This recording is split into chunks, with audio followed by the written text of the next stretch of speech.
Parte tu semana con toda la información que necesitas en Empieza por acá, con Fran Castillo, Cristian Leporati y Marco Moreno. Todos los lunes por El Mostrador Podcast. El poder de la transparencia.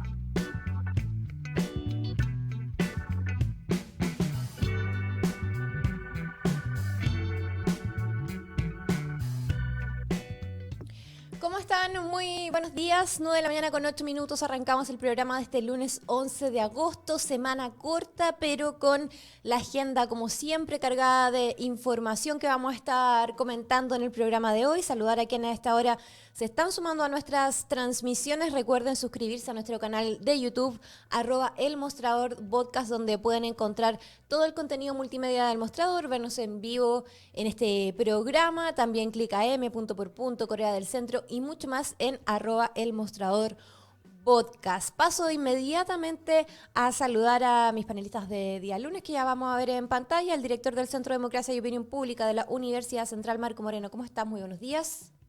Hola, ¿cómo están? Muy buenos días. Y también Hola, hola. ya vemos ahí al experto en marketing político y académico de la Diego Portales, Cristian Leporati. ¿Cómo estás, Cristian? Bien, Fran. Hola, Marco. Qué Hola, bueno. Cristian. Oye, tenemos semana corta, recordemos que este viernes es feriado, por lo mismo hay negociaciones intensivas en el oficialismo, sobre todo para lograr la lista única parlamentaria, poder inscribir los pactos el próximo 18 de agosto, si no me equivoco, Marco, ¿estoy bien en la fecha? ¿El lunes Sí. 18? Lunes Lunes 18 lunes que viene. lunes. Entonces probablemente los secretarios generales y los presidentes de partidos no van a tener fin de semana largo, van a estar trabajando ahí intensivo para poder hacer cuadrar los números, que hasta ahora está bien complejo. Va a haber que tener una cuota de solidaridad importante ahí en los partidos para poder hacer cuadrar los 183 cupos. Y mientras tanto también los análisis de esta mañana han apuntado a la Academ de ayer, donde José Antonio Kast aparece liderando, seguido por Jara, quien bajó algunos puntos, y Matei recuperó el tercer lugar. ¿Qué les parece si analizamos esta foto del momento por ahora, para meternos un poco en cómo fue la semana para los candidatos presidenciales, partiendo por Janet Jara, quien se comentó bastante que no tuvo una buena semana a propósito de algunas contradicciones, cómo el programa le está pesando hasta ahora, el techo electoral del 30% que no ha podido subir de la base de apoyo de este gobierno, y el largo trecho que le queda por delante para repuntar y ser competitiva eventualmente en una segunda vuelta presidencial. ¿Cómo viste la semana para Jara y cómo lees estos números también de la Academia de ayer, Marco Moreno? Bueno, efectivamente en el oficialismo hay preocupación, ¿no? Se instala la preocupación respecto de las dificultades que está evidenciando el comando de la candidatura, ¿no? Los errores de la candidata fueron, ¿no es cierto?, el famoso tema de dar por, digamos, no cierto, algo que estaba señalado en el programa con el que ella había competido en primaria. Intentó cerrar ese hecho, ¿no es cierto?, reconociendo el error, ¿no? Sí. La manera de convertir, ¿no es cierto?, un problema, evitando que escale. Creo que lo hizo bien en ese sentido, de alguna manera, ¿no es cierto?, poniendo la contención. Pero sin embargo, junto a eso se mostró, y tú lo decías, Fran, problemas que tienen que ver con la dificultad para que las vocerías que se están realizando a través de los medios de comunicación, a través de la prensa, ¿no es cierto?, comienzan a mostrar tensiones porque no hay un programa, no hay un lineamiento estratégico claro, ¿no? Y por lo tanto, estos ajustes y rectificaciones sobre el programa comienzan a abrir dudas, diría yo, sobre el control del mensaje y sobre la capacidad de sostener el ritmo en un electorado muy volátil y despolitizado, ¿no? El problema es que al no haber todavía una claridad programática, hay un espacio que se intenta llenar. Siempre el vacío se intenta ocupar por alguien, ¿no? Lo hizo Luis Eduardo Escobar la semana pasada, cuando hizo algunos comentarios que no fueron del gusto ni del Partido Comunista, ni del entorno más cercano de la candidata, pero evidentemente eso es porque no hay un rayado de la cancha. Cuando uno tiene un rayado de la cancha, se mueve y juega en torno a ese rayado, ¿no? Eso es lo que no existe hoy día y por eso que contrarreloj, junto con, como tú decías, con la negociación parlamentaria que está en curso, Sí. hay que definir esto. Recordemos que los candidatos se inscriben también presidenciales el 18 de agosto, el próximo lunes. Vamos a estar, probablemente nosotros vamos a estar en la mañana del próximo lunes comentando la previa de lo que va a ser esa inscripción de las candidaturas por la noche, hasta las 0 horas. Pero Siempre a junto con última hora, eso, por lo demás. Siempre a última hora están siempre a ahí. última hora. Sí. Pero junto con inscribir a los candidatos se inscribe y se ingresa a un programa, ¿no? Que después podrá ser modificado y ajustado, pero se tiene que ingresar, ¿no es cierto?, una propuesta programática. Cada vez más son propuestas de programa más, digamos, cortos, porque evidentemente la dificultad de programas extensos no conduce a nada. Y ya aprendió José Antonio Caz, por ejemplo, sobre eso. Hace 4 años atrás presentó un programa de 200 páginas, ¿no es cierto?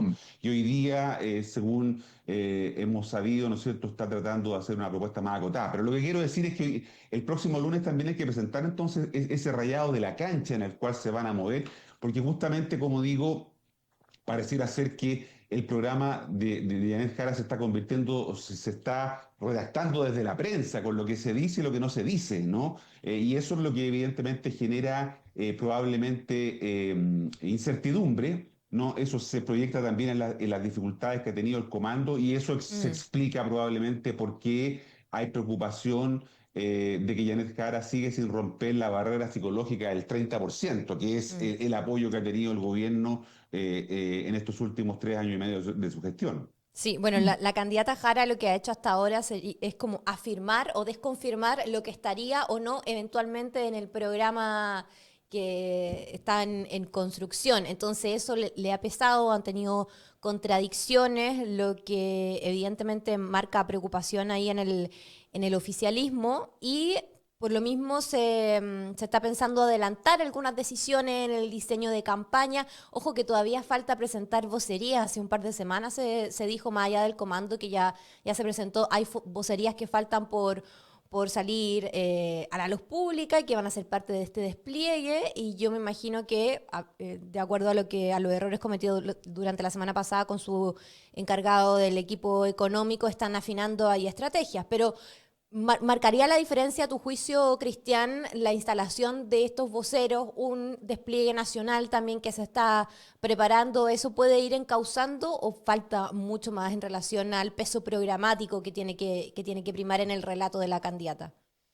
Y buena tu pregunta, aunque en el fondo lo que tú planteas como hipótesis efectivamente no sirve, no es útil. ¿Por qué no es útil? Porque me acuerdo mucho, no sé si a ustedes les pasa lo mismo, pero me acuerdo mucho de la primera vuelta Boric-Katz en las presidenciales pasadas, en que Boric, todo el peso de la campaña radicaba en el carisma de Boric, y eso no bastó, no bastó, había mucho desorden en las ideas, no había una narrativa clara, pero ya en la segunda vuelta se ordena la campaña, surge el arbolito como concepto, que era muy potente como símbolo, y se ordena el candidato, ¿ya? Eso es muy parecido a lo que está pasando ahora. El problema de Jara esencialmente radica en que no puede también nuevamente la campaña, después ya de varias semanas, pasadas las primarias del sector, no puede seguir descansando en el carisma de la candidata. Con eso no basta para ganarle a Matei o para ganarle a José Antonio Caz. No sirve. Es muy útil, obviamente, pero también es muy carismático Parisi, por ejemplo, que seguramente va a seguir subiendo en la encuesta como voto castigo al sistema político. Entonces, en el fondo, acá, ¿cuál es el problema de Jara? La narrativa de Jara, los pilares comunicacionales, que son los pilares sobre los cuales se sustenta emocionalmente los conceptos principales que guían la campaña, no están claros. No están claros. Como Matei contrató a un buen asesor comunicacional, este chileno-ecuatoriano que trajeron, que está rediseñando la campaña de Matei, eso falta más orden, falta una estrategia común que vaya guiando los conceptos madres de la campaña para que los voceros que tú planteas, Fran, esos voceros efectivamente funcionen como una sinfonía. a que todo sea armónico y vayan respondiendo en función de esos parámetros que son los pilares comunicacionales. O sea, yo creo que la campaña de Jara hasta el momento ha sido tremendamente artesanal. Falta mucho más profesionalismo en eso. No puede descansar toda la estrategia digital en dos chicos jóvenes que lo hicieron muy bien en las primarias. Pero no basta, no basta. La pelea es dura, viene una segunda vuelta muy, muy dura. Y en ese contexto se requiere de profesionales que tengan una idea clara de cuál va a ser la línea de los pilares comunicacionales que no está para nada clara. Y eso desordena todo, porque no importa que cuando tú ya tienes los pilares, ya sabe qué decir Escobar, ya sabe qué decir Jara, ya sabe qué decir XXX. Pero eso no está. Entonces yo creo que el gran error hasta el momento ha sido la demora en ponerse de acuerdo en cuál va a ser el equipo de estrategas detrás, y particularmente lo comunicacional. No se olviden que los pilares comunicacionales básicamente son conceptos emocionales que guían la campaña. Eso no lo han hecho, no lo han hecho todavía, no están claros, y eso desordena todo. Yo creo que ahí está el centro del problema. Creo que el producto, que es la candidata, es muy bueno, es muy interesante, es muy carismática, pero no alcanza sin eso otro antes. Se ha descansado mucho en su figura y eso yo creo que se ha hecho notar en los últimos días, Marco, cómo también proyecta esa convivencia ya una vez que estén todas las candidaturas inscritas y haya un posicionamiento mayor de manera transversal en los candidatos. No va a ser suficiente el carisma de Janet Jara para poder estar a la par en términos de posicionamiento. ¿Cómo ve ahí la reconfiguración? Porque yo me imagino, claro, se va a inscribir un programa, pero va a ser un programa bien básico lo que probablemente vamos a ver la próxima semana. Van a haber varios flancos abiertos y las preguntas que constantemente se le hacen a Janet Jara son en función de su programa inicial. Entonces ahí el ajuste del relato va a tener que ser coordinado. ¿Cómo ve ese punto? Pensando en los próximos días más inmediatos, ¿no?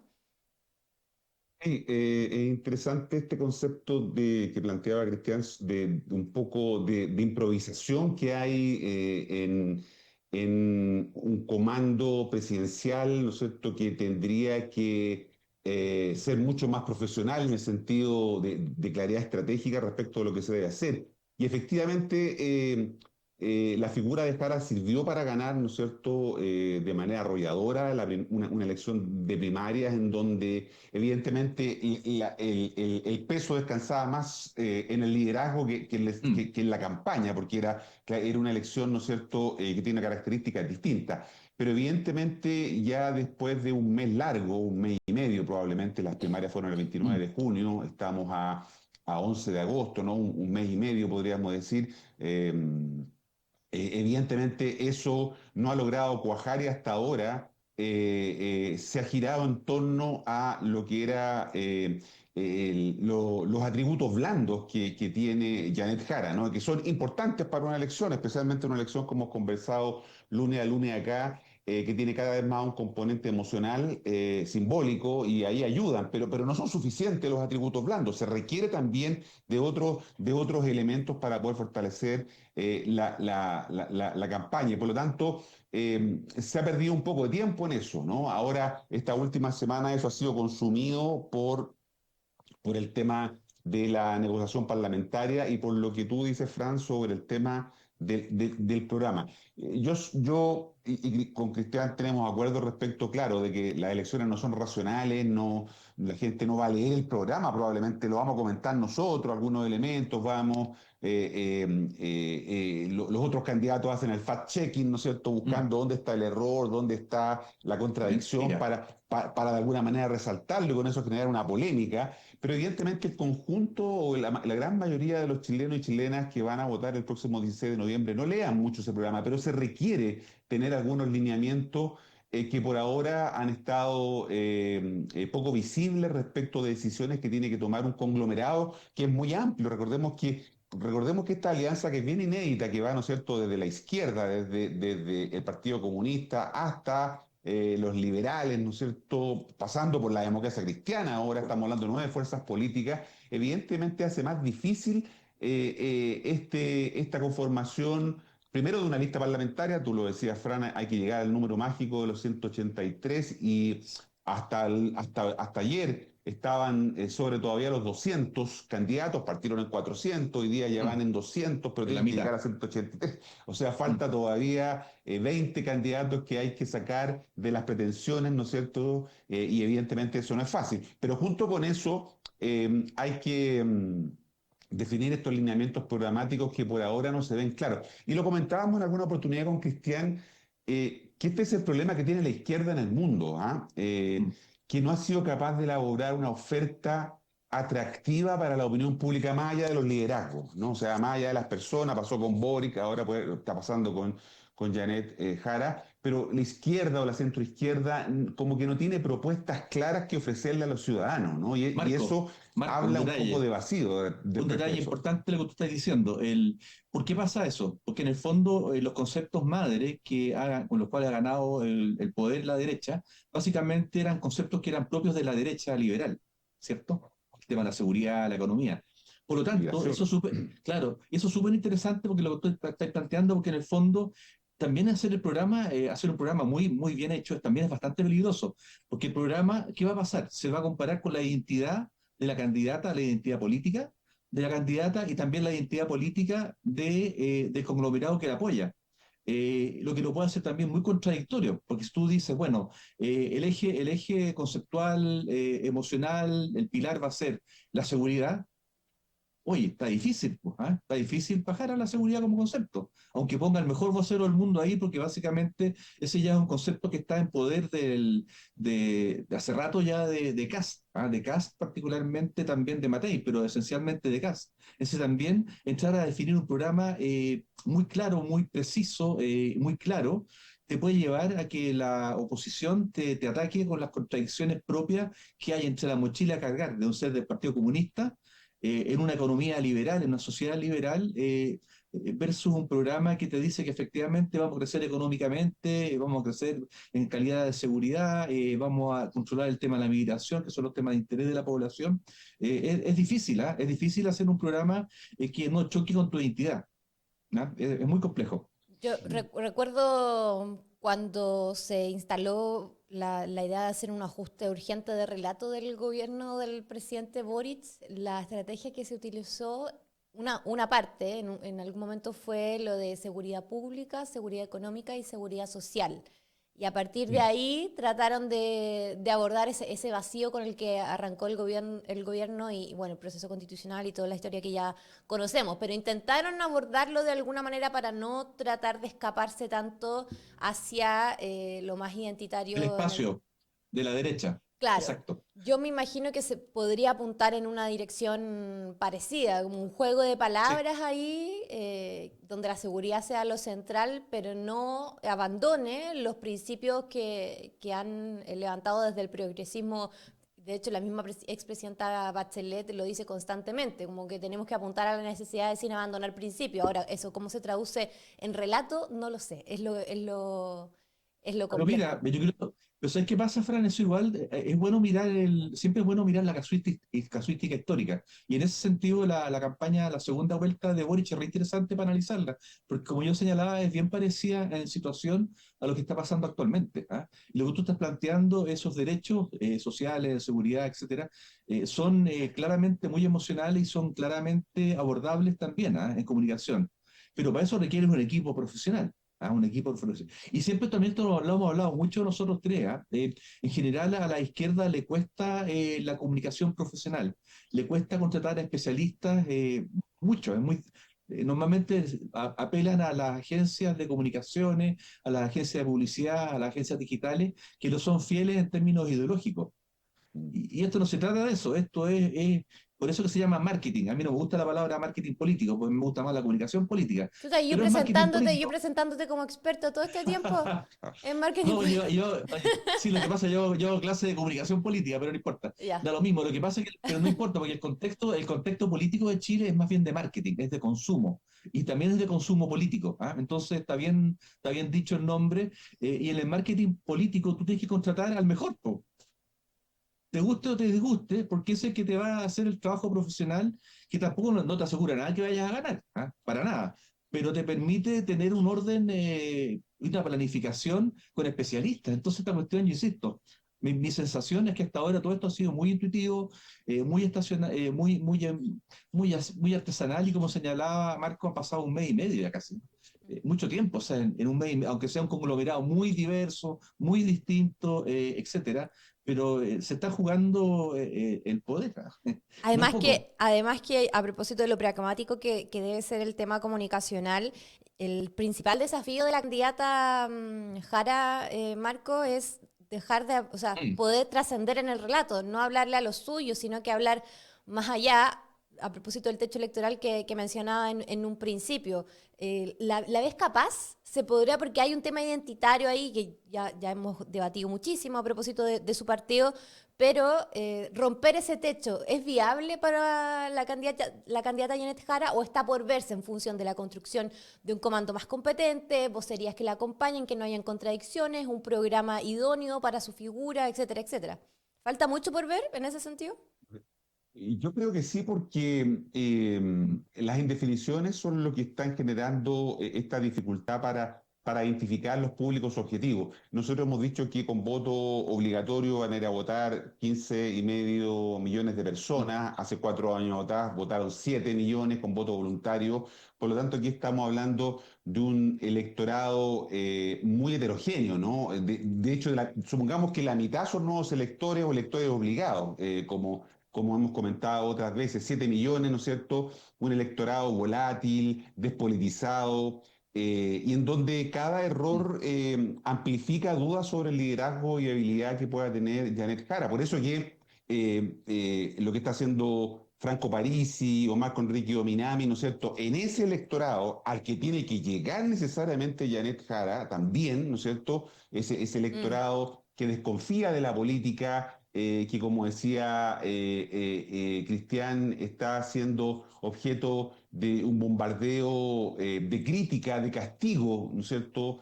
de cuestionamiento por parte de lo que está haciendo Parisi y Meo, ¿no es cierto?, en esta idea de la casta política, ¿no? Es lo que también tiene que repensarse en el comando de Janet Jara.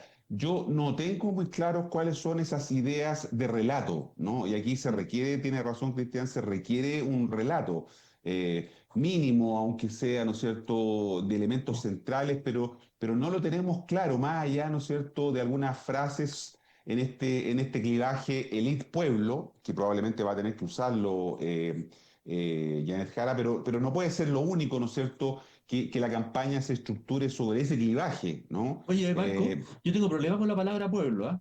¿Y sabes por qué? Porque este es un país tremendamente aspiracional. Entonces, en ese contexto de aspiracionalidad o de arribismo, para ser más sincero, hablar de pueblo a nadie le gusta, pues, a nadie le gusta ser del pueblo, ¿me entiendes? Por las connotaciones que tiene. O sea, todos quieren ser exitosos, todos quieren comprar su auto, todos quieren ir al mall, todos quieren viajar, ojalá a final de año que sea a Argentina. O sea, hay una dinámica cultural e identitaria en Chile con la llegada de los Chicago Boys del 75 y todo el neoliberalismo posterior que te hace que tengamos una sociedad que no le gusta reconocerse como pueblo, ¿ah? Ni como pobre, ni como...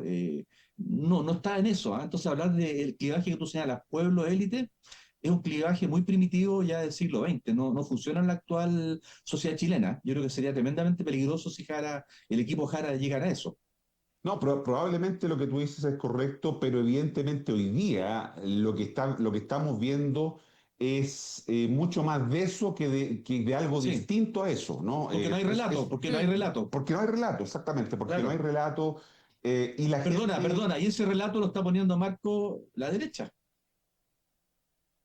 ah, Decir que o eso sea, sí, pero porque además, ¿no es cierto?, se ha instalado comunicacionalmente, claro, que los problemas, y eso es lo que muestran los estudios de opinión, cuando se le pregunta a la gente el clima de opinión pública, ¿no es cierto?, mm, seguridad, orden público, economía, salud, educación, que son las cosas que tradicionalmente han preocupado a la gente en los últimos años y que evidentemente todavía no la izquierda o la centroizquierda no ha sido capaz de articular una propuesta coherente para poder enfrentarla. Se dice que el triunfo de Boric hace 4 años atrás, ¿no es cierto?, tuvo que ver también con un voto de castigo a Kast, o a lo que él representaba, y por lo tanto hoy día, por eso que Kast está mm, muy cauteloso respecto de lo que está planteando, en torno a lo que es a lo que es su programa de gobierno. Falta también, como decía la Fran, vocerías. Probablemente esto no se va a resolver hasta el 18 de agosto. ¿Por qué?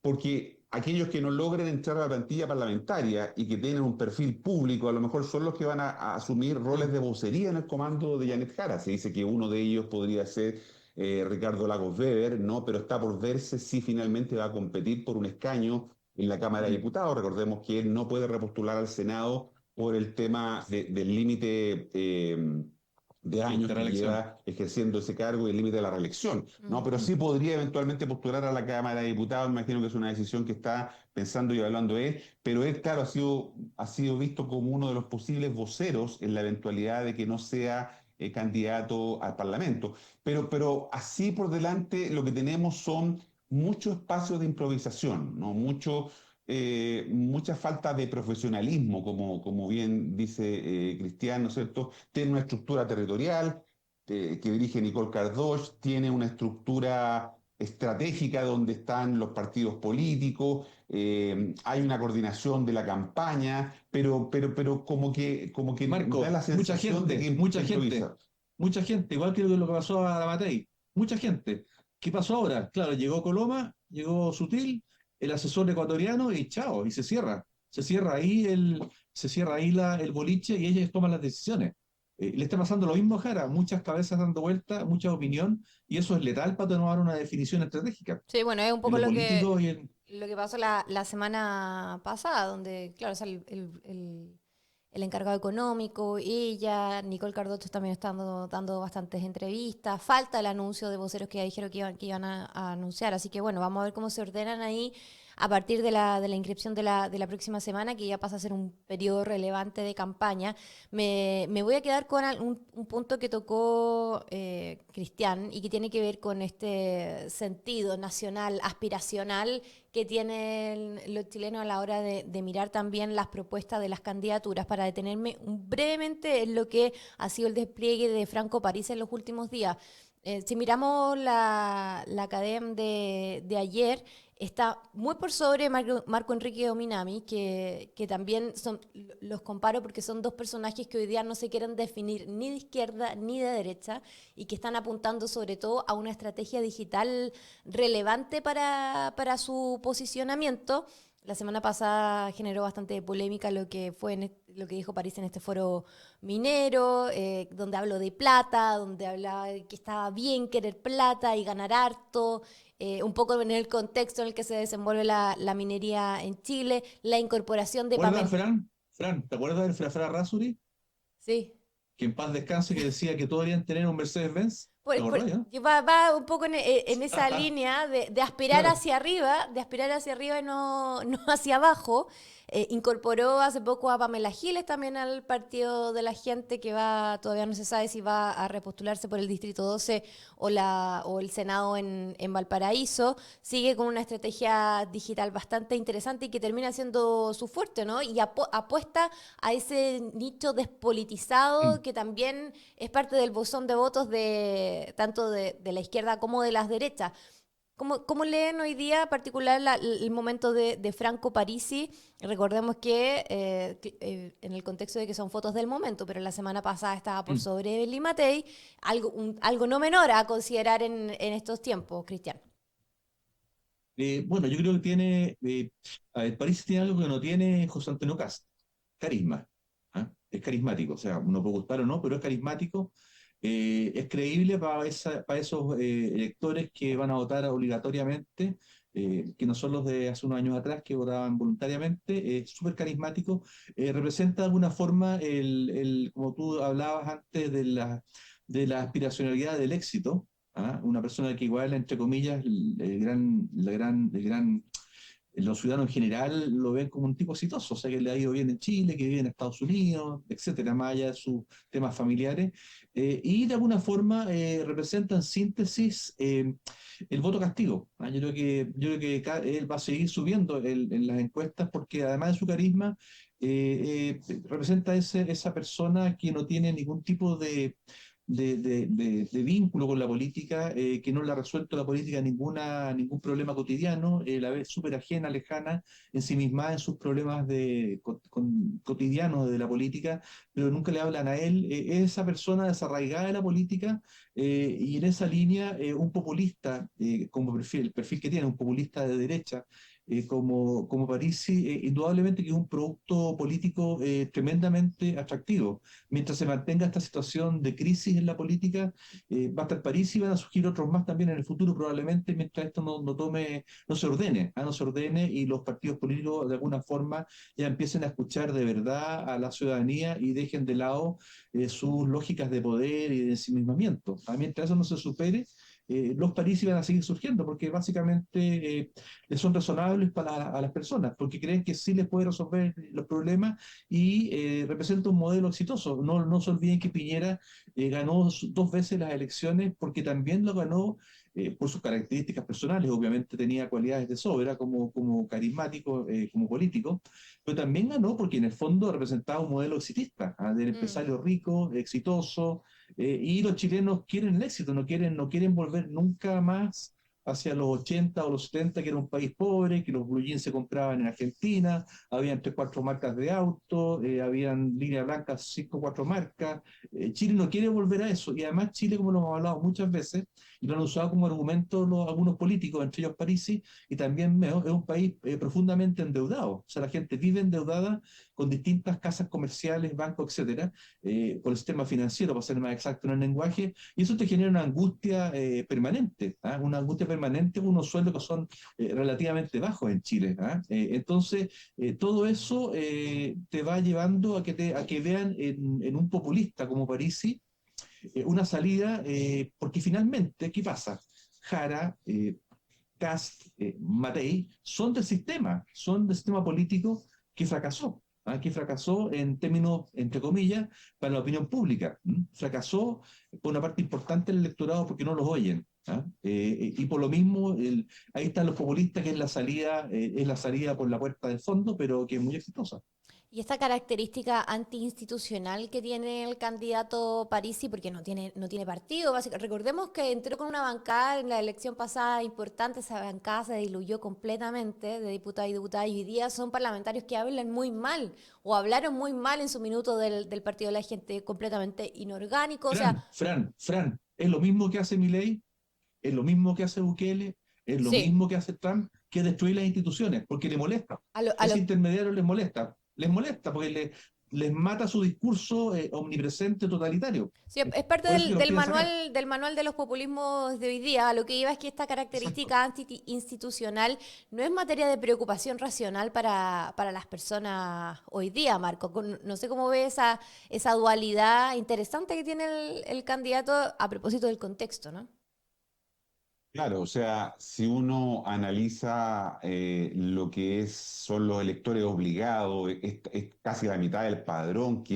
que dejó de votar cuando había voto voluntario y que no se había inscrito en los registros electorales cuando existía el voto obligatorio, el anterior, ¿no es cierto?, donde había que estar inscrito en los registros electorales. No se inscribieron, por lo tanto, no votaban, no estaban obligados, luego el voto era voluntario, no participaban, y ahora tienen que hacerlo, ¿no es cierto?, porque si no les van a colocar una multa. Mm.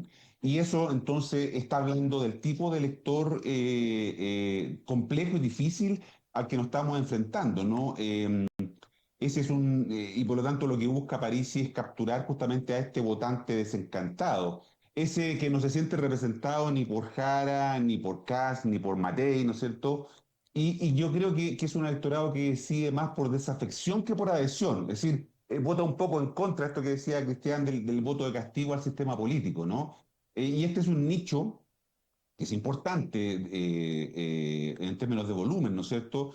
Que yo creo que puede ser decisivo para el desenlace electoral. Por eso que lo que tú decías, Fran, Parisi no solo busca disputar votos, sino que también yo creo que está buscando instalarse como referente de la oposición sin partido, a pesar de que lo que lo habilita para ser candidato presidencial hoy día es, ¿no es cierto?, haber sido inscrito por el Partido de la Gente, ¿no?, que está con estructura en todo el país, y por eso que puede ser candidato, porque hay un partido que lo inscribe como candidato. Sin embargo, él levanta una candidatura como opositor, ¿no es cierto?, al sistema, ¿no? En esta idea de ser un outsider de la política, a pesar de que viene de la política. Él tiene una narrativa de outsider que busca erosionar, ¿no es cierto?, parte de lo que es el apoyo que hoy día tiene Jara y que que necesitan además esos apoyos para poder crecer. Jara y Kass, si suponemos que son los dos que van más adelante en la carrera presidencial, necesitan penetrar a este electorado, que es muy difícil de hacerlo sin una estrategia, sin lógica más, digamos, sin lógica también de prejuicios, como muy bien lo planteaba Cristian, porque estamos hablando, insisto, de un tipo de electores que tiene expectativas de consumo, ¿no?, muy altas, que no quiere volver probablemente a lo que pasó cuando era joven o niño, o lo que era su familia, que no quiere volver a ese pasado, ya salió de ahí, por lo tanto no quiere volver a eso. Entonces, de alguna manera es un elector con miedo de volver a eso, y a ellos les está apelando el discurso, diría yo, de Parisi. Yo creo que el que más se parece en términos de discurso, no sé qué piensa Cristian, pero a la estructura de Milei, ¿no? De cuestionar la casta, ¿no? Sí. No obstante, él también ser parte de la casta, ¿no? Pero no tiene la retórica violenta de Bolsonaro, de Milei ni de Trump. Sí, ¿Ah? sí, Es bastante exacto. más soft, es un híbrido. Ahora, seguramente, yo creo el tiempo que queda, los meses que quedan va a ser mucho más violento, ¿ah? Porque yo creo que, como tú dices muy bien, está mirando mucho a cómo hizo Milei para llegar al poder, y esencialmente está haciendo algo súper interesante, que es, además de su carisma y de su retórica soft por ahora, está apelando básicamente a los medios digitales. A eso está Claro. apelando. O sea, toda su estructura Sí, de totalmente. medios es digital, porque como no lo invitan mucho a la televisión, no lo invitan mucho a los foros, su canal de comunicación con los ciudadanos es esencialmente a través de las conversaciones digitales en distintas plataformas, que es lo que nos ha hecho Jara, que lo hizo más o menos bien para las primarias, pero eso ya se olvidó, y se olvidó, insisto, porque no tiene pilares comunicacionales que ordenen toda la retórica de las distintas plataformas digitales. Yo creo que ahí está el juego. Y también yo creo que para Jara, en esta etapa 2 de su carrera hacia la presidencia, requiere fortalecer mucho más esos los discursos que va a ir levantando y las sensaciones que va a ir levantando en esos 8 millones más o menos, cierto, Marcos, de electores obligados, que son tremendamente permeables, pero tremendamente permeables por perfil a las redes sociales. O sea, viven conectados, se informan en las redes sociales Sí. y no ven medios tradicionales, nada. O sea, olvídate, ni en plataformas digitales, ni en televisión abierta. O sea, no. Solamente se alimentan de otros influencers, se alimentan de las redes sociales, y ahí no hay un trabajo claro en ese sentido. Y eso lo tiene muy bien planteado París, y ya lo hizo en el pasado también, ¿eh? Y tiene un grupo de asesores jóvenes, Berleta, se me olvidó el apellido de este cabro, que son muy especialistas en este tema y lo están haciendo bien. Sí, pero yo agregaría, Fran, a lo que Ujú. dice Cristian, que los estudios de caracterización electoral que se han estado haciendo muestran que, de todas maneras, un escenario de segunda vuelta, este electorado que podría votar por Parisi en primera vuelta, ¿no es cierto?, podría, dicen algunos, tener mayor simpatía por la candidatura de Kast, ¿no? O al contrario, ¿no es cierto?, que también ahora le erosione la base de apoyo a Kast, porque es un electorado también que está más bien en esa lógica. Pero junto con, y esto es lo que quería agregar, junto con lo que decía Cristian a propósito de la penetración digital, ¿no? La presencia digital y la capacidad para generar agenda mediática, está también la figura de Marco Enrique Ominami, Mm. que podría afectar a la candidatura de alguna manera de Jara. Es cierto que hoy día los estudios de opinión lo muestran con bajos niveles de apoyo, pero todavía Creo que faltan está con 100 días para el... 5.5%. Sí. 2% a la academia de ayer. Pero faltan 100 días para la elección, ¿no? Y falta que se despliegue toda la campaña, y por lo tanto, en ese sentido, creo yo que podría capitalizar su alta presencia digital, que tiene también Marco Enrique Minami, tiene una muy Sí. buena presencia digital, Sí. también tiene atributos Y harta inversión ahí que, también. exacto, 50 millones, tiene, dicen, ¿eh? tiene atributos que lo hacen moverse bien en este medio y generando agenda mediática. Si logra conectar con ese voto sin lealtad partidaria, que son electores sin lealtad partidaria, un segmento que Jara está obligada a disputar, la candidatura de Marco Enrique Minami podría tensionar seriamente la estrategia de unidad y de expansión del oficialismo. Yo pondría también ojo en eso. Sí. Si Parisi golpea a los sectores a los que pretende llegar con más facilidad con su discurso José Antonio Kast, ojo con Parisi, que también puede, ¿no es cierto?, de alguna Conmeo. manera tensionar la estrategia de unidad del oficialismo. Además que son votos importantes en este contexto de sufragio obligatorio. Son puntos que van a ser relevantes, me refiero a lo que Meo puede captar desde la centroizquierda en desmedro de Jara. Así que va a estar interesante a ver cómo comienza, yo imagino que un despliegue más intensivo por parte de estos dos candidatos que responden a lógicas similares en el sentido de despolitizarse, independiente de los orígenes políticos de Marco Enrique. Él hoy día es una persona que evita definirse de izquierdas o de derecha, y lo ha dicho frontalmente. Así que bueno, la estrategia digital tienen características ahí similares que vamos a ver en esta campaña. Oye, nos quedan poquitos minutos. Miremos a la derecha brevemente. Revisábamos que en la Academ Evelyn Matei logró repuntar un poquito. Creo que en las encuestas del fin de 5 semana puntos. en Panel Ciudadano Como, dejó de bajar. Entonces puede que algo de efecto esté generando en el momento lo que fue su cambio de estrategia durante la semana pasada. Ya comentábamos con la llegada de Coloma y Juan Sutil, todo el tema empresarial de por medio que también estuvimos comentando harto. Y por otro lado, José Antonio Kast, que pasa en la Academ de este fin de semana a liderar en primer lugar. Y trascendió también el tema del diseño, que podría estar en evaluación a partir de la próxima semana, con un candidato más expuesto, más presente, con un mayor despliegue de vocerías también, porque el Partido Republicano tiene una lógica bien ordenada en términos de quién puede hablar y quién no puede hablar. Son bien acotados quienes tienen la potestad, a diferencia de lo que estábamos viendo por el sector de Jara. En el Partido Republicano son bien ordenados. Además del presidente de partido, la secretaria general, está el propio candidato, pero paramos de contar. Entonces, vamos a ver si es que existen cambios en este diseño, si es que aparecen más rostros o no, cómo evalúan a las derechas hoy día. Meto también otro elemento: inscribieron el pacto parlamentario las ultraderechas, me refiero al Partido Social Cristiano, Libertarios y el Partido Republicano, y Guillermo Ramírez salió inmediatamente a decir que si es que se perdía el Congreso iba a ser por esta falta de unidad, pero aún así se están negociando pactos por omisión entre Chile Vamos y el Partido Republicano, que vamos a conocer, yo creo que detalles de aquí a la próxima semana. Cristian, ¿cómo es las derechas hoy día?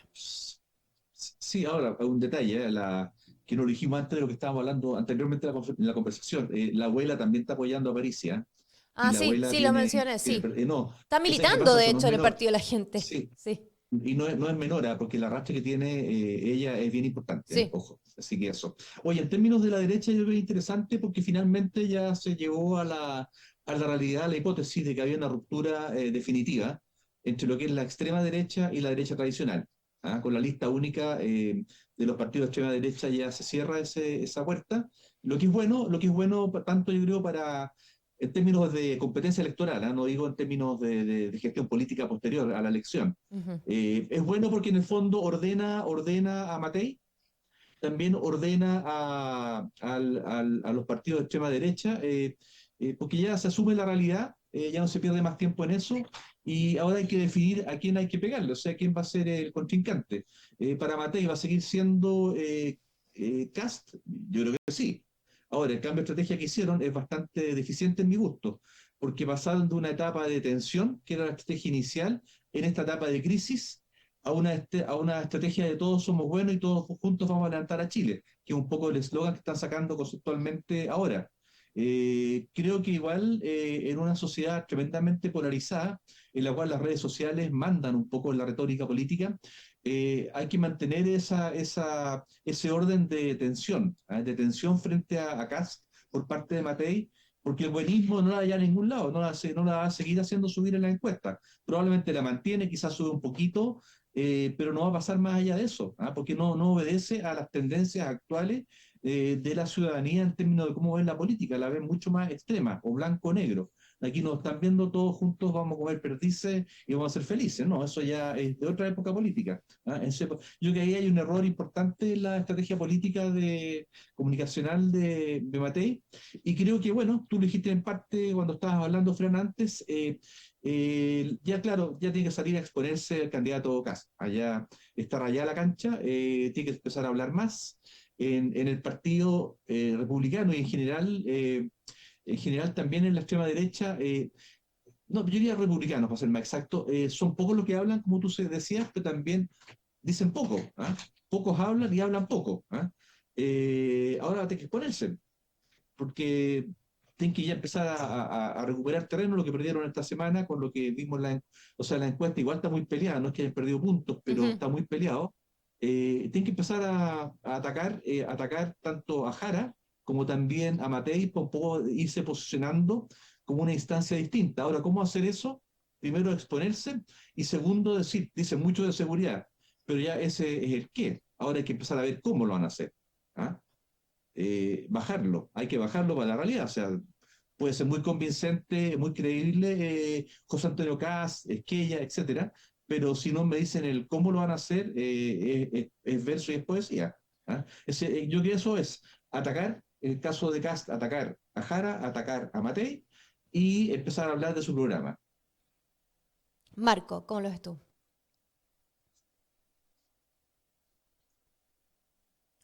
Estás silenciado. Ahí sí, está muteado. Ahí sí. No, decía ¿Qué? que respecto de Matei y lo que señalábamos de la llegada de Sutil y el senador Coloma, lo que están buscando, ¿no es cierto?, es, como tú decías, Fran, proyectar orden y capacidad de gobernar.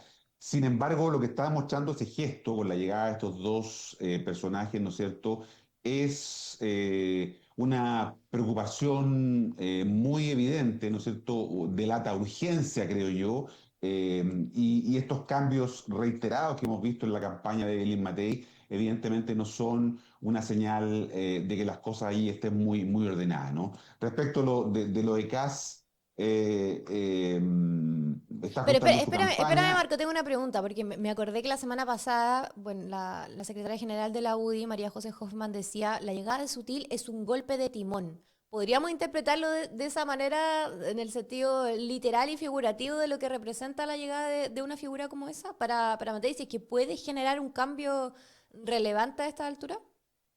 Probablemente en el funcionamiento interno del comando sí, pero no Sí. sé si eso tiene un efecto Hacia afuera. hacia la opinión pública, ¿no es cierto? No sé si eso logra dar una señal a los electores de tranquilidad. Yo creo que la señal que se da es de urgencia, ¿no? Esta es una decisión que apela a un shock, ¿no es cierto?, para tratar de rescatar una candidatura que está en problemas. Decía que mientras lo de Kass, que está ajustando su campaña, pero eso Perdona, lo hacen Marco, para... Marco, perdona, respecto a lo que tú estás hablando de Matei, igual es complejo porque desde que llegó Sutil, llegó el buenismo, ¿ah? El buenismo. ¿Ah? Y eso no sé si es bueno, ¿ah? No sé si es positivo el buenismo en la campaña electoral.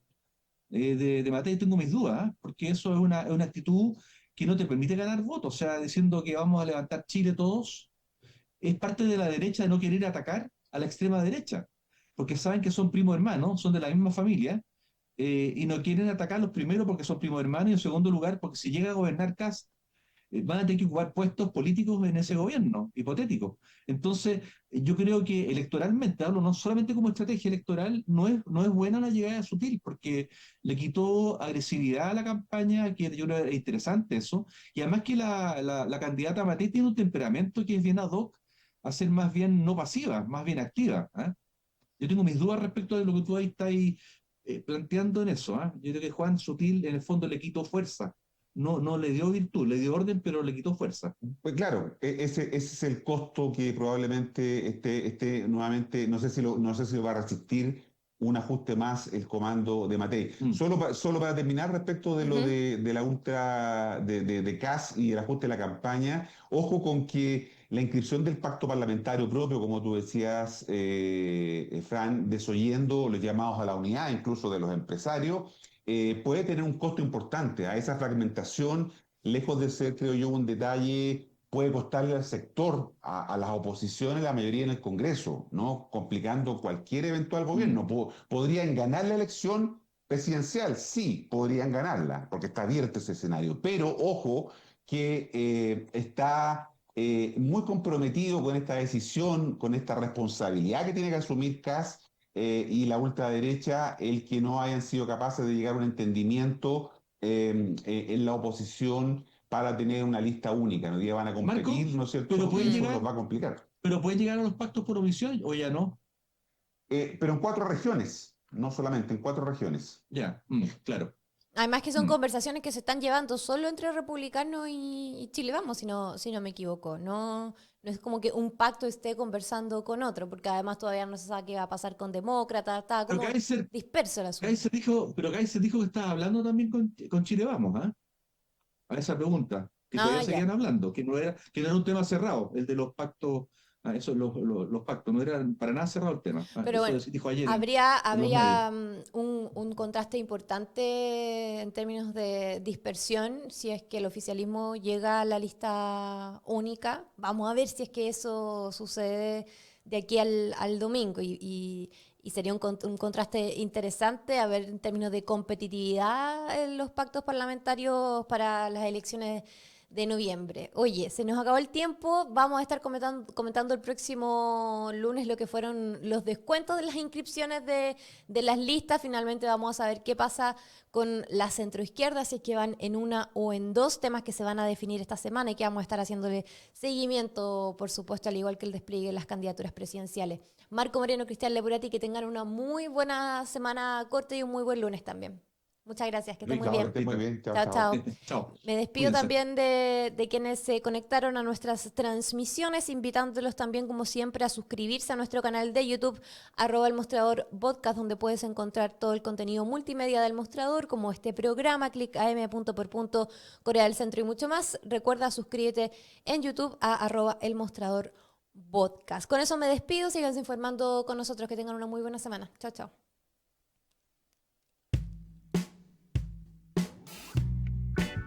Esto fue Empieza por acá.